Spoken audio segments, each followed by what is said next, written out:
Hello everybody, my name is Rodolfo and I'm studying to my next license in the boiler industry, and tonight I have 10 questions for you guys with my best answer. So let's find out how much do you guys know.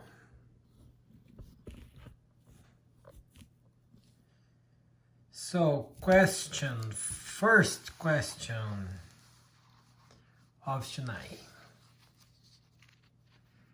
What can you do with a second-class engineer license?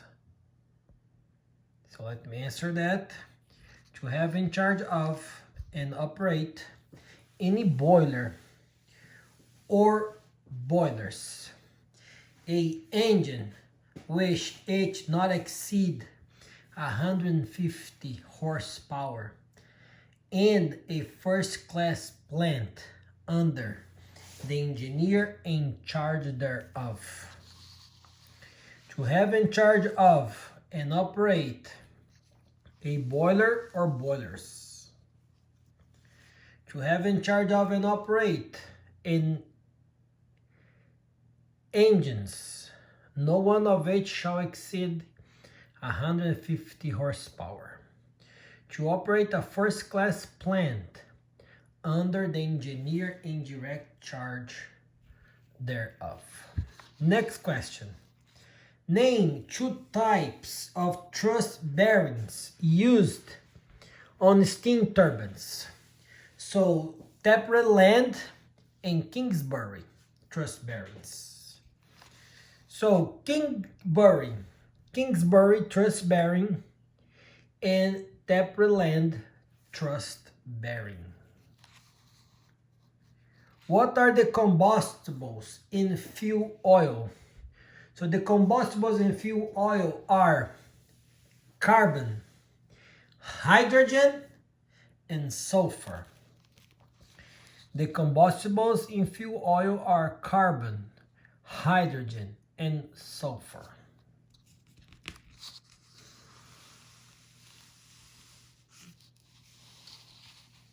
Next question.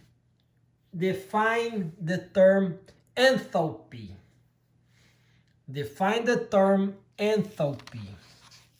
So enthalpy is the total heat content of a substance expressed as BTU per pound. Enthalpy is the total heat content of a substance expressed as BTU per pound. Name 4 types of steam traps. Name 4 types of steam traps. So, inverted bucket, FNT trap, that stands for float and thermostatic trap, impulse trap, float trap, thermostatic trap, and thermodynamic steam trap.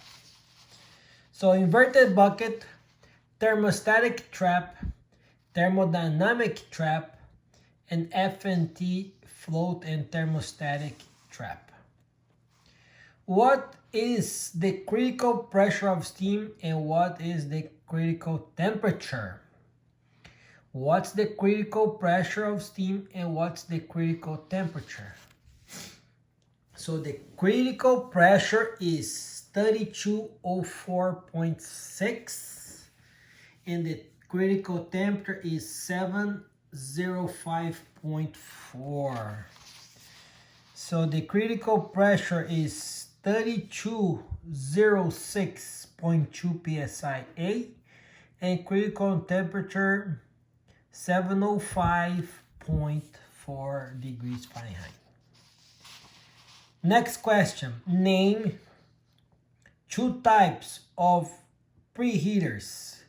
Common use, air preheaters. Name 2 types of air preheaters commonly used. So they have the tubular air preheater and then regenerative air preheater. The 2 types of air preheaters are regenerative, rotating, and the tubular type.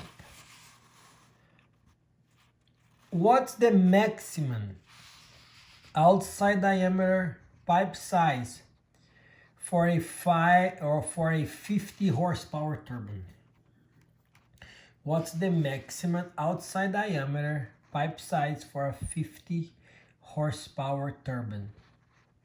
So the external, the outside pipe diameter of the inlet of the steam turbine bigger than 1 inch and 3/4, but smaller than 3.5 inches is 50 horsepower. So 3.5 is the maximum outside diameter pipe size for a 50 horsepower turbine. Sorry, I gave you guys the whole thing, but the maximum is the 3.5. So question 99. According to chapter 146 in Massachusetts, what's the boiler horsepower of oil-fired boiler producing 60,000 pounds of steam per hour? According to chapter 146, what's the boiler horsepower of oil-fired boiler producing 60,000 pounds of steam per hour? 60,000 pounds divided by 34.5. So 60,000 pounds divided by 34.5 is 1,739 boiler horsepower. So the 4 methods used to calculate the boiler horsepower are first, manufacturer tag, okay? And the second is steam output, pounds per hour, divided by 34.5. Okay, so if we have 60,000 pounds of steam per hour, divide by 34.5 and you have 1,739 boiler horsepower. The last question of the night. Describe a hydrostatic test in detail. Describe the hydrostatic test in detail. So, hydrostatic test. Remove the safety valve or gag the safety valve. Velvet off the gauge glass. Fill the boiler with clean treated water between 70 degrees Fahrenheit to 120 degrees Fahrenheit until water comes out the vent,